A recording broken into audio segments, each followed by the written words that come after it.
Good morning, folks. Welcome to the third webinar in a series on the key predictors of diversity, equity, and inclusion inside of organizations. Hi, my name is Aparna Ray, and I'm the founder of a little shop called Moving Beyond that started 2 years ago. And it's really nice to see lots of new faces, but also some old friends and familiar faces today. If you're just joining us, please go ahead and throw into the chat your name, your pronouns, where you are dialing in from. We have people from all over the US and Canada this morning, and I'm super excited to welcome all of you. I'm gonna just get us started, offer a little bit of context for this conversation, and then I'm going to pass the baton to Julian Williams, who is our intern, incredibly smart doctoral student. He's going to share a little bit about his background, and we're going to dive right into a fireside chat with Katrina Jones. I'm a big fan, and anybody joining today is going to discover very quickly you're going to become a fan as well. So here we go. Let me share my screen quickly, and I'm gonna do like the flight check, right? Like, hopefully you are here for this conversation with Katrina. And the plane is leaving, taxiing, and we're taking off. So, people managers. A lot of us have been managers and supervisors. And a lot of us are in situations where maybe our relationship with our manager feels kind of clunky. And so the conversation today really is focused on how do we show up well as managers, why that's really important, and how do we start to create workplaces that feel inclusive and collaborative, right? One of the things that I was, preparing for this conversation, but just in my work, one of the things that I am learning is that when managers show up for people, their employees are 86% more likely to recommend their company as a great place to work. And it comes down to the fact that we experience our organizations through the lens of our teams, our departments, and in particular, who our manager is. And a great manager can make it, right? Make an amazing experience, but really crappy managers, right, through often no fault of their own, right? They're learning and growing as well, can have a really adverse impact. And so what is the adverse impact when managers don't understand their biases? It is that employees of color, in particular women of color, are 3 times more likely to leave their jobs. And 3 times more likely might not seem like a big deal. What is 3? It's a really small number. But when you think about the fact that people of color are already underrepresented in their organization, the impact is huge. That a few people leaving can really often feel almost like a mass exodus, right? We also know that regardless of the gender of a manager, when they're unaware of their biases, they are much more likely specifically to discriminate against women, especially in male-dominated fields and environments, and employees of color by around 30%, which is huge, right? And what that translates to is we look at promotion velocities of women of color and people of color in organizations, and they're not advancing as fast, right, as a result of this discrimination. So we're going to dive in and have a really generative conversations about how we show up well for our people, for ourselves, and build a culture at work that we can be really proud of. So I'm going to pass it to Julian and Katrina. Welcome. Thank you, Aparna. Thank you, Aparna. So good morning, afternoon to everyone zooming in from everywhere. My name is Julian Williams. I am the Moving Beyond Learning and Development intern, and I am currently a second-year doctoral student, getting my PhD in industrial organizational psychology. So before we dive into the questions, I just want to take some time with some of our listeners today, thinking through the information that Aparna provided. Take some time to reflect back on your own work experience and career and try to think of a manager that may have gave you an opportunity, provided feedback during a time of like intense stress, or shifted the trajectory of your life in some way with their influence. In the chat, provide their name and some of the qualities that you want to emulate going into this week. So, as you guys add those into the chat, I'm going to go ahead and introduce our speaker for this session. So for this month, we have Katrina Jones, the founder of Advanced Equity and Inclusion Plus, a firm providing services in diversity, equity, inclusion strategies for program initiatives and practices, cultural crisis management, and leadership development, as well as coaching. She holds 15 plus years of experience involving the function of talent management and human resources, with positions including the following: the head of DE&I Global Infrastructure at Amazon Web Services, a senior human resource journalist at Latham and Watkins, and most recently as a mentor of the Hire Black initiative in getting 10,000 Black women trained, hired, and promoted. Before moving forward, I want to ask a question to get to know you a little bit more. What are some of the qualities of those around you, Katrina, whether it be loved ones or colleagues, that give you strength? Oh, I love this question. Hi, everyone. And Julian, I'm so glad to be on the stage with you. Some of the qualities of people around me that give me strength are just a general brilliance. I know so many amazing, brilliant people who are brilliant in their respective fields. They are, researchers and curious. They are thoughtful, which is also part of that brilliance, is this thoughtfulness that's within and exists with them. I think some of the other characteristics of people around me that give me strength are boldness. I am inspired by boldness and how they move through life and how they claim their space and own who they are in their life. And that is one definitely above all other characteristics. That's one that motivates me, that moves me, that stays with me. Yeah. Thank you for that, Katrina. That was very powerful. So last week, during the LinkedIn Live with Aparna, you guys kind of dove into data that informs the importance of cultivating managers, and in particular, women of color managers. Yeah. Today, we want to take a deeper dive into how people and managers, as well as supervisors, can show up to support employees, and in particularly historically underrepresented employees. With the right tools, we believe that anyone can show up well with the necessary skills and to manage employees. And on that note, are you ready to dive into the questions? I am ready. Let's do this. Awesome, thank you. So let's start with what you're noticing about managers right now, and how are managers doing? They're having a really hard time. They are stressed. Managing and leading their teams and still trying to hire in this environment where we're still in a global pandemic. There are wars and multiple conflicts happening, huge increases in violence and specifically identity-based violence and hate crimes.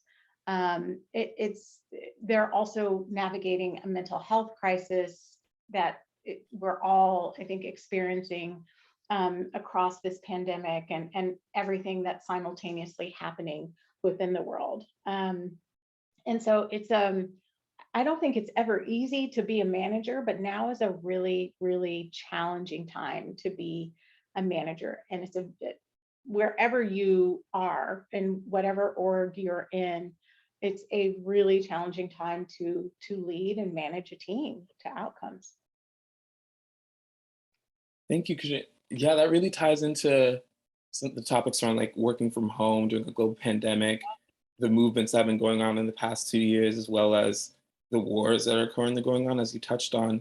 All that really ties into the burnout a lot of people are experiencing.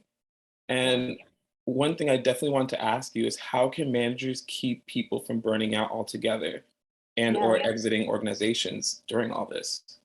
And this is really tricky because you are managing to a team, managing and leading a team to outcomes in a space where there's tons of ambiguity. Things are changing every day. Nothing is constant at this point, except that you're still expected to deliver against whatever outcomes you're supposed to deliver against. And the labor market is also really, really tight. And people, employees, managers, everybody is rethinking their relationship to work, which is also part of this. And managers aren't immune from that at all. And I think the path to, preventing burnout and preventing, people on your team from leaving, one is you have to start with self. So you have to make sure that you have good self-care practices in place, so that you are, supporting yourself, making sure that you're tapping into joy as much as possible, that you have ways to work through any difficulties that come up, and not to develop resilience, which I think is overused, but that you have ways to soothe and just to care for yourself, to take care of yourself, your physical, your mental, emotional health. And starting there is then how you can also then show up for your team in a way that creates a healthy environment where people can contribute, where they feel empowered and are empowered to contribute and to, bring all of their talents, their brilliance, their skills into the environment. So you first have to start with yourself, and you have to be intentional about creating a space in which people can contribute, and you're clear about what team members need and whether or not you can support that. And if so, how do you support their needs beyond just the basic stuff, but support them in wherever they are in their career and their development, with whatever they need. And that's going to be an ongoing question as well. Like, when do you've got to continuously ask myself, one, how am I supporting the needs of my team, in a holistic way? But two, am I in a position to do that? Am I suited to do that? Do I have capacity to do that? Okay. All right. So what I'm hearing is it has to start with the self before we can even get to organizational climate and supporting employees. Yes, absolutely. It is that rule and that saying of, you're in the airplane and you have to put your own mask on. So you have to help yourself first before you can help anybody else. So and I find this true for myself as somebody who is given to helping others, to wanting to support other people and do things for other people. I know that in order to do that and to show up and do that well, I have to first make sure that I'm good. That when I'm not good, that all becomes secondary, and that my desire to help and those efforts become really clunky and maybe even have unintended impact or undesired impact. Mhm. Thank you. Even being reflective in that moment helps us to understand that when we are intentional about our own self-care, it shows up in our work Yes. and how effective it is. In your capacity, your Yeah. capacity to be present, to be with other people, to work with your team. It shows up in how much capacity you have. In terms of along the lines of capacity and like how people show up, I've seen a lot of stats about women managers are more effective in supporting their employees regardless of gender. My question for you is, what makes them better at managing people, and what can we learn from them to bring it back into our own management?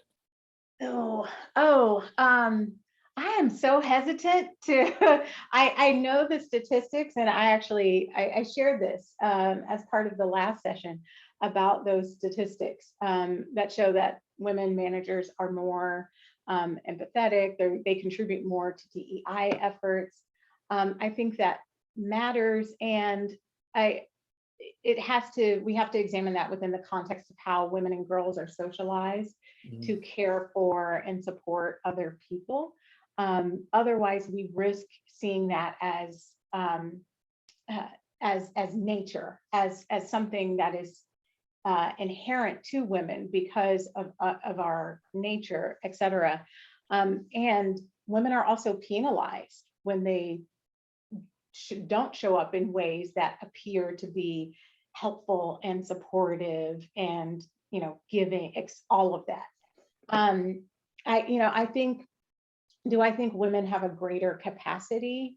I think women are socialized to be attuned to the needs of other people and to support other people. And so that shows up, not with all women, because we need to be clear about that. That this is not a universal truth. And that women are, because of how we're socialized, often attuned to the individual needs as well as collective needs. The balance there is making sure that you're, aside from being attuned, that you are also calibrating and thinking about what each individual person needs versus what you think they need, which is an important piece to distinguish between. Because as a woman who's managing a team, I can say, oh, I think it would be good for my team to be, connected all the time, and I want to support the connections. I also want to support us really being a tight team and being a close-knit team. And the way that I think we do that is by sharing phone numbers and making sure that we are on Slack and we are on these other communication channels, and we're also on email. And so now you're hyper connected, and you're also probably wearing down people's attention because of the hyper connection. And maybe that's even something that your team does not want in that way, right? And so you have to really focus on what am I doing to be curious? How am I being curious and asking my team? And yes, applying best practices when it comes to building, managing, and leading diverse teams. And part of that includes leading with curiosity, leading with humility, creating space for people to collaborate together, to disagree, and making sure that I'm fostering psychological safety so that people can do so. Okay, so a better reframe would be, how can managers better manage, support, and lead their teams across differences? Different backgrounds. Okay. Yes, exactly. And Aparna nodded and spoke to this at the beginning, that even your gender does not necessarily enable a specific skill when it comes to managing and leading teams, and we see that women show up with bias against women in the workplace as well. They perpetuate similar biases because of societal structures and biases around women. Okay, so we're in Women's History Month, and thinking through those biases, I want to know, when women are rated by managers, a lot of times they're rated on personality versus men being rated on performance, and that kind of ties into how we're socialized, as you were saying. How can managers go about reducing that when providing feedback? By looking for that as well, by separating the what from the how. And that's that may be in your performance management process or your talent review process, or it may not be. And if it's not, you have to carve that out. So you have to carve out what is it from a pure goal standpoint that they have done. What are those things that they've done? And then separating out how they've done those things. And in the how, you'll see the language about how are they working with teams, and that language, that descriptive language that's often assigned when it comes to communication, when it comes to interactions between colleagues, et cetera, and looking at that, and also looking at, and there are tons of great resources out there from bias disruptors as well as Lean In, about common ways that bias, and gender bias in particular, shows up in performance reviews and performance assessments. And specifically that bias in assessing communication, the things that you mentioned, which is the how, that women get dinged for being too nice or being perceived as collegial. They are more likely to get feedback about their communication. And so when you know that, you can then look for it as you analyze the how of someone's outcomes, and looking for that language that, are we more critical? And am I being more critical of this woman and how they're communicating, how they communicate, the language that they use? Do I evenly provide feedback to my directs on how they communicate?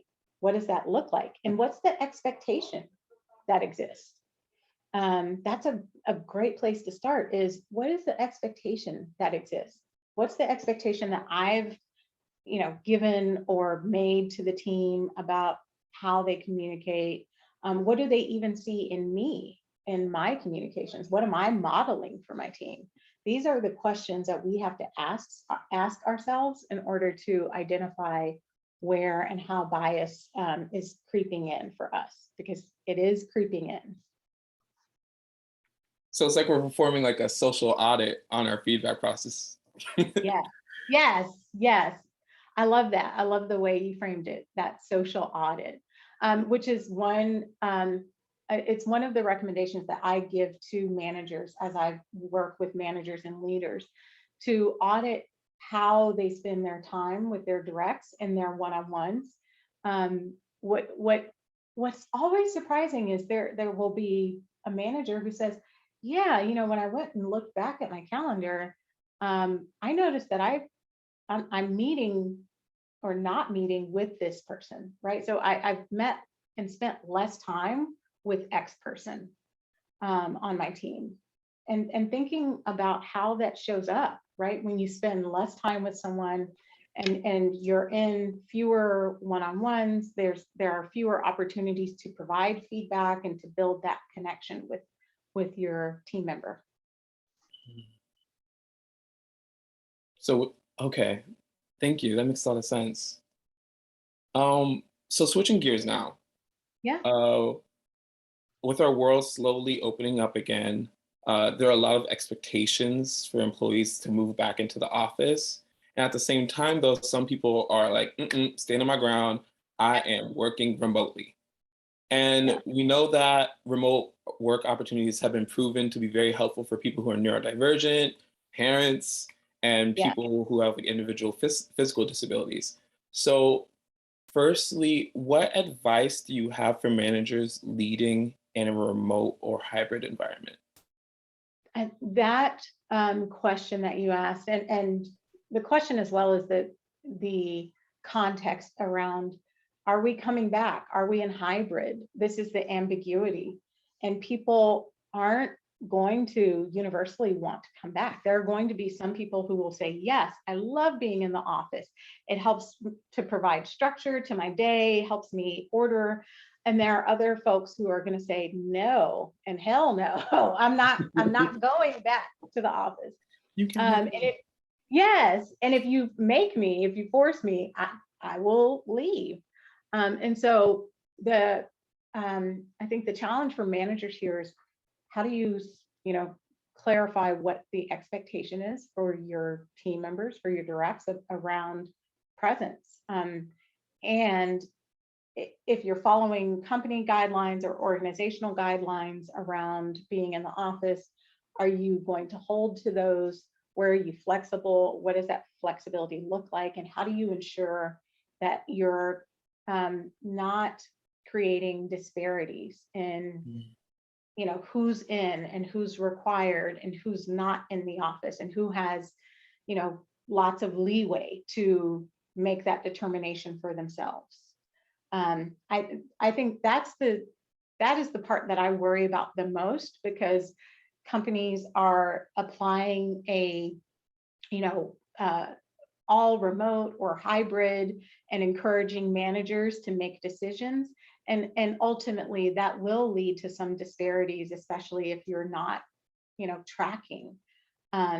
If you're not tracking that, and if managers don't have enough guidance and aren't well supported on how to navigate that with their directs. So, you know, make sure that you are, you know, picking up tips about how to conduct meetings with a hybrid team, how to conduct virtual meetings, maybe for all of your team meetings, rather than the team meetings being run with some people in person and some people remote. Maybe everybody's remote for a team meeting.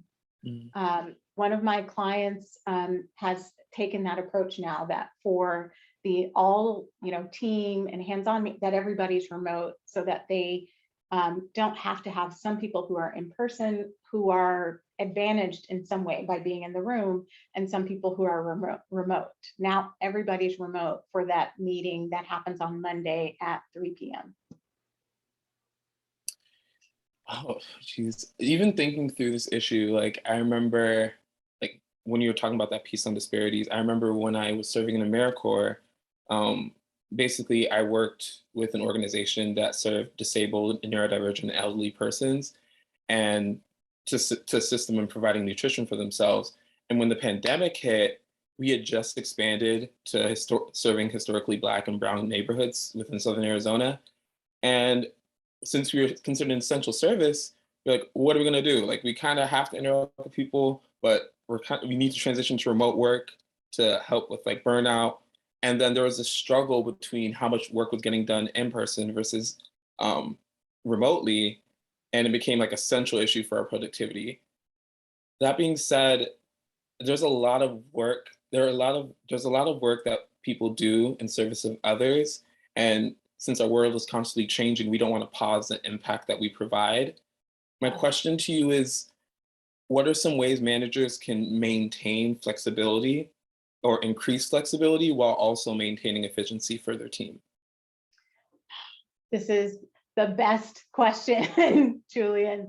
This is a really hard one, right? How do you make sure that you're offering the flexibility by constantly, you know, one, reminding people of what the expectation is, right? The expectations are that you know, we are working from wherever. Some people are more comfortable in the office. Some people are more comfortable working from home.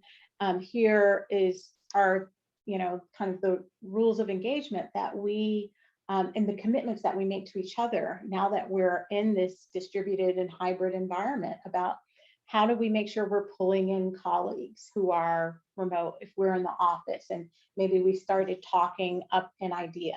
We pause, right? We are intentional about pausing. We're intentional about checking to see whom else should be included. We're intentional about making sure that when we're running hybrid meetings, that we invite people who are joining the meeting remotely to speak up and to contribute to the meeting. We send agendas in advance. We create space for people to review information and, you know, work asynchronously versus always having to work in meetings or be in person. It requires a lot of intentionality, a lot of awareness, and also navigating with feedback and making sure that you are soliciting feedback from your teams about what's working, what's not working. The best ideas about how do we make this work are going to come from your team members. You've got to ask them, hey, how is this working for you? What are you finding? How do you feel that this has impacted your career opportunities, all of that? Those are questions that we should all be, discussing and talking about openly, so that we know and we're getting that valuable feedback, so that we can make an environment that works for everybody. I had to like take a mental note and repeat in my Yeah, head, like the intention, commitment, awareness, and feedback. Because I yeah, feel, especially now, like trying to pick up for where we left off, like in the fast pacedness of everything, I feel like yeah, we're losing it.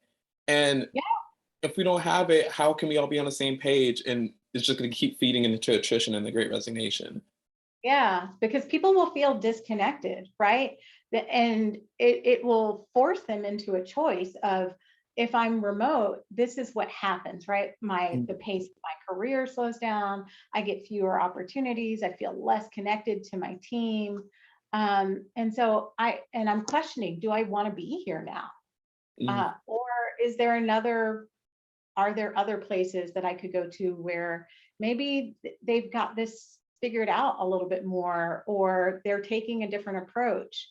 And that will, create and allow me to be in a space that I can really thrive versus what's happening right now. mhm. Thank you. Yeah. So, as you think of your career Yes. and your beautiful journey and the experiences you gained, um, what are some of the soft skills that are critical for managers for managing people today? And what are some essential hard skills that they should have? Oh, I soft skills, and it's so easy for me to name those soft skills. It is, and I continuously come back to the same kind of skills and language here around curiosity, empathy, a um, uh, an ability to be both direct, but also kind in that directness.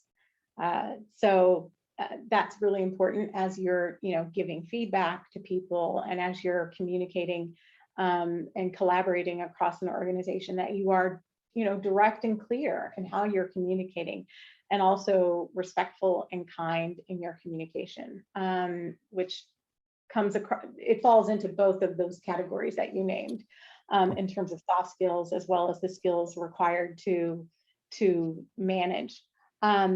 There is also the skill of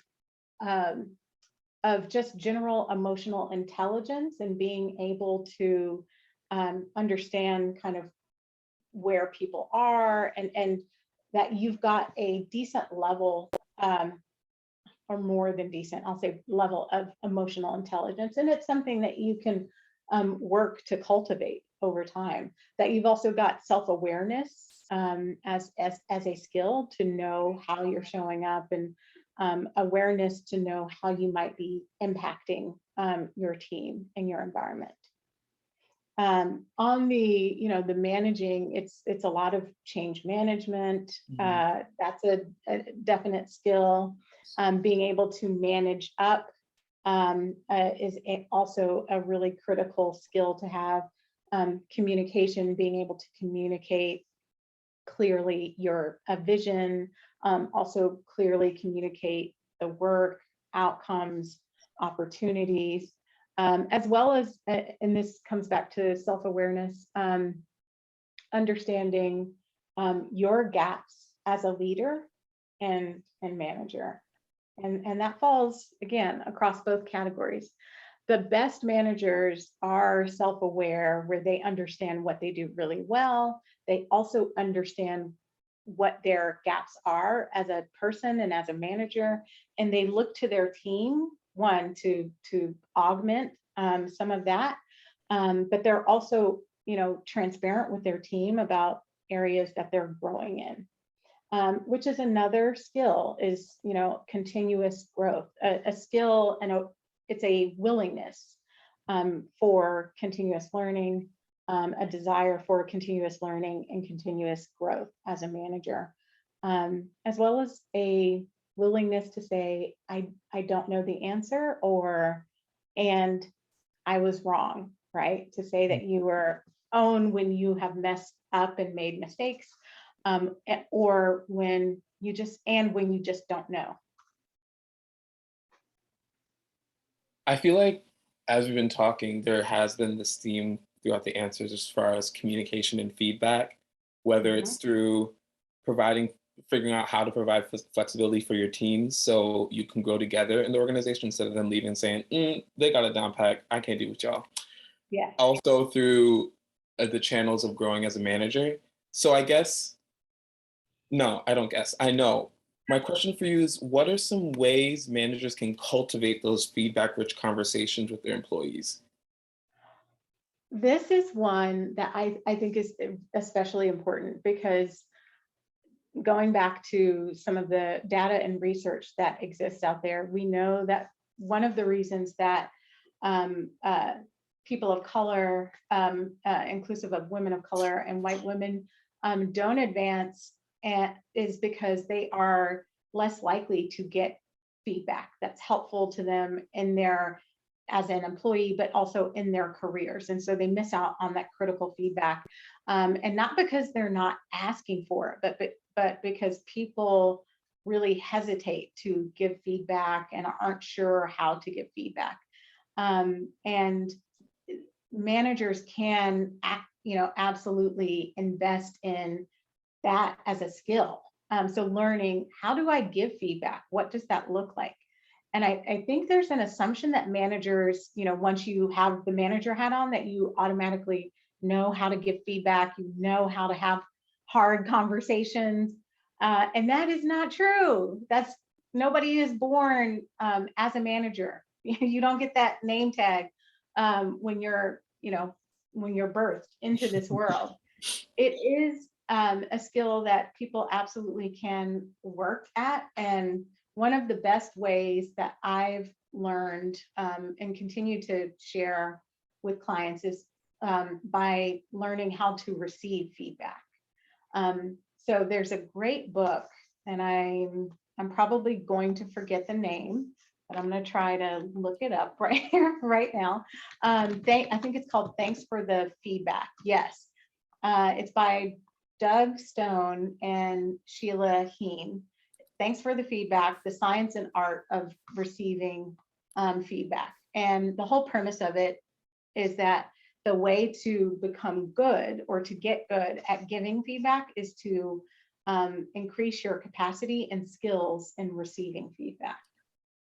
There are also some really great feedback models out there from the Management Center that you could follow. And so one of the recommendations I would make is to take a specific feedback model, go to your team and say, I want to make sure that we are, developing and also sustaining a feedback-rich culture. And the way that we're going to do this is we're going to start with feedback in your one-on-ones. I'm going to ask you for feedback every week. We're going to use this model.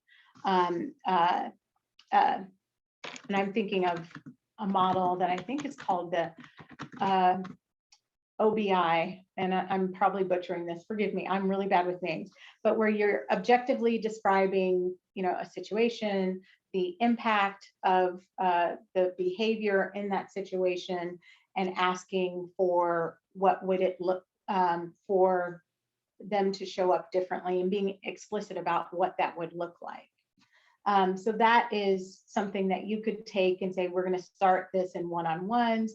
As we grow into this, we'll even get into group feedback, maybe once a month in our team meetings, where we will share feedback with each other. It's really bold, but it will strengthen those muscles and get everybody into a regular practice of both giving and receiving feedback. Thank you for the resources on feedback as well, and do not worry.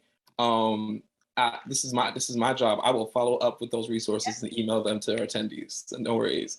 I want to thank you so much again for sitting down with us today. But before you go, I did want to open up the questions to the attendees of today's session. You can send the question in the chat, or if I remember correctly, Aparna, you can unmute and just kind of ask the question out, but I can be your narrator if you want me to. Well, there's one question in the chat from Andre that says, how does a manager balance what's being directed by a senior leader or an executive, and the differences from team members who want to be, for instance, exclusively remote, right? Like, what does that balance really look like? This is a really good question, and this is part of what I was speaking to in my response to that some organizations may have a universal policy, because ultimately leadership is making decisions within organizations about we're going all remote, or we're going hybrid, or it's 2 days a week in the office. And it's up to the manager to decide and to know and understand how much of this will be enforced. How am I responsible for enforcing whatever the policy is? And what am I willing to do to enforce that policy? And so if you're getting a directive from your executive team that everybody's got to come into the office 2 or 3 days a week, you have to understand, and you might have to go and dig and find out, but how will that be measured? Are they tracking people? How will we be held to that? Will I be able to, if I'm prioritizing my employees and their needs, will I be able to create exceptions for my team without it creating a larger issue in the organization? At the same time, you as a manager, you should absolutely share that feedback upward, and see if there are other managers who are struggling with this. And there's power in numbers, going back to leadership and saying, hey, this is what we're finding out and hearing from our teams, and this is creating a really difficult situation. That feedback from managers about what their teams and their directs are going through can help leadership to evolve the policy.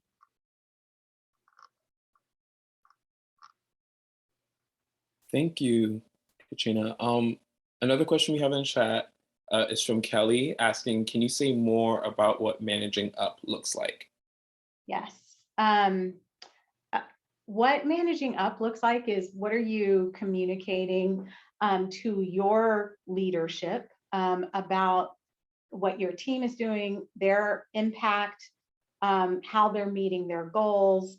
What are you sharing with your manager about who's doing really well, celebrating their successes individually, recognizing those folks in your conversations with your manager?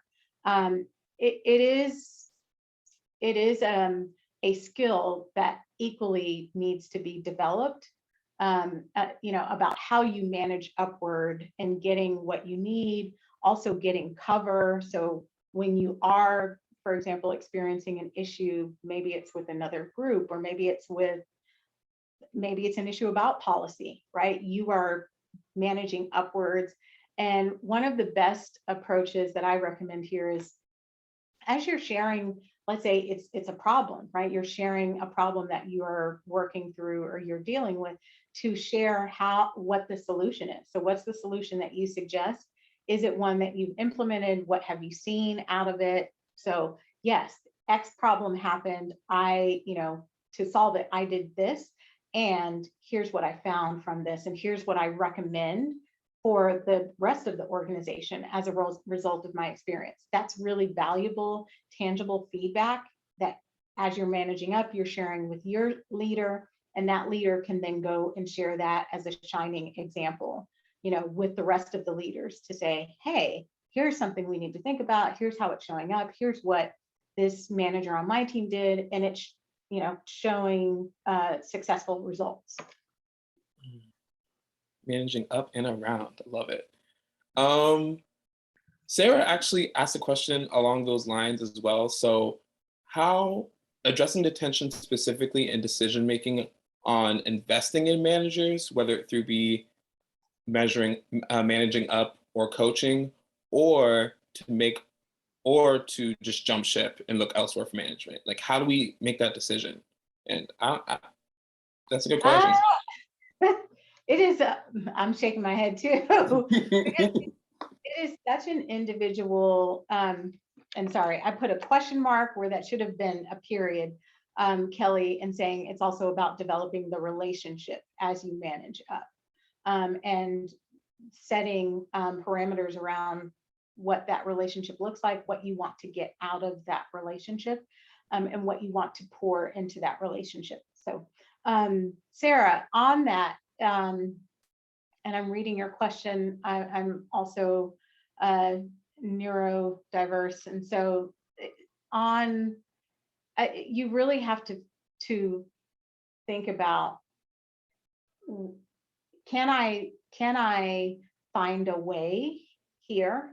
So can I find a way? And it sounds like from the question that, and I'm not saying this is you, but you or someone else might be experiencing challenges there in, managing your manager, coaching up, coaching your manager. And I've been there, where I had a great relationship with a manager. I liked them as a person, but as a manager, it wasn't great. And I, personally, I took a few different tries at it. One, you ultimately have to make a decision. Do I want to invest here or not? Because this person is your manager. Ultimately, they are making decisions about your performance. They are making decisions that contribute to the trajectory of your career, and to the opportunities that you have in your career. So you have to decide, do I want to invest in this, right? How am I going to do that? What is the approach that I'm going to take? So maybe, and I recommend just being really, setting a conversation, telling your manager, I want us to have a better, more productive relationship, more effective, however you want to describe it, whatever adjective you want to use. And then, offering up a suggestion or ideas for your manager about how to get there. The most important piece is to open up the conversation, to say, this is what I'm seeing, right?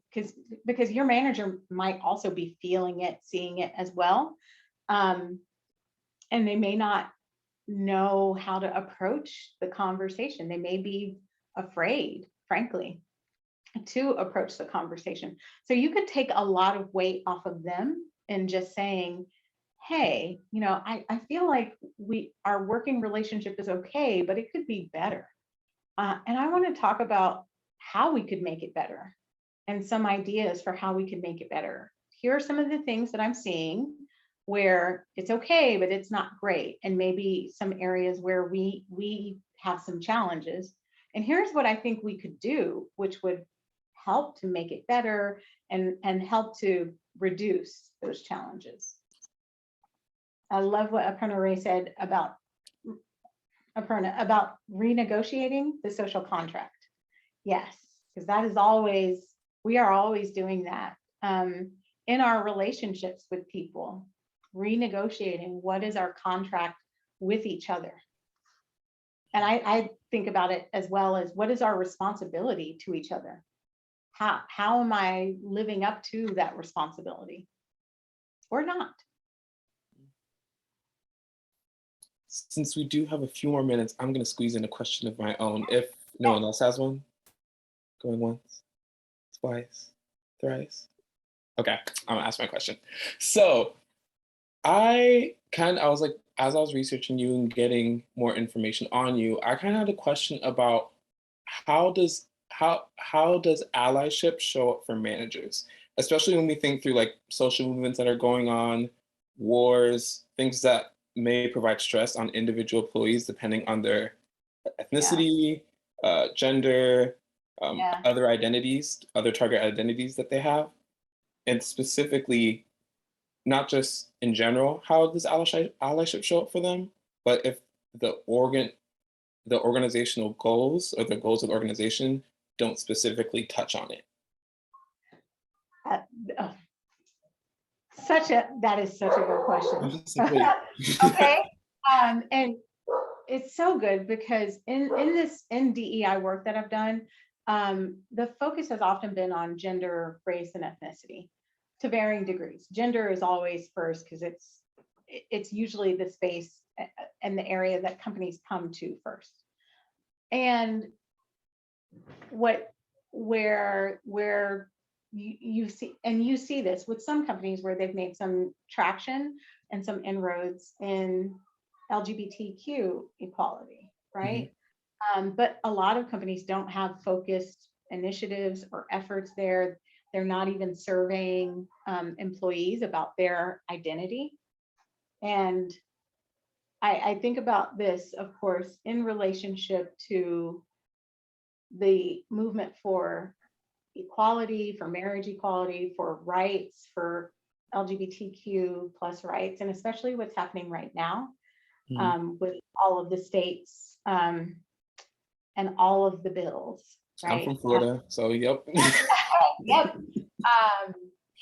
And how people are feeling, because it wounds you that every day there's someone, some state says, oh, we shouldn't teach kids about human sexuality, and they shouldn't be allowed to learn about queer families and identities. And how does that I mean, it gets at the very heart of who we are, right?